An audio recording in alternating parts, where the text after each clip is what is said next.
Budak kampung. Tengok yang itu. Yang paling besar. Bapak ikan. Macam aku ini yang 12 sikit ni. Timbang tu seekor aja. Kalau 2 kilo, lagi seekor. Ini 2 kilo lebih. Ya.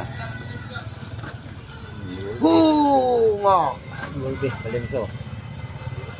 Yang ini paling besar pagi ni. 2 kilo 3. Pak Ya, mari pegang. Aku ambil. Ni Pak Ya. Nampak tu? Alright. 2 kilo 3 seekor. Itu ada lagi. Saya tengok macam tu.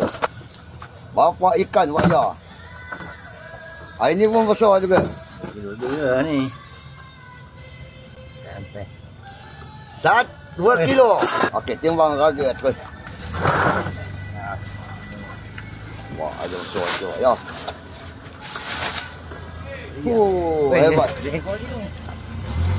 Wah. Ratus-ratus ringgit ni. Kamu ni tabung aku balik awal ya? Okey, boleh. Ini ikan.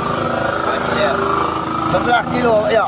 Haruan Pak Ya pagi ni 11 kilo. Budak kampung.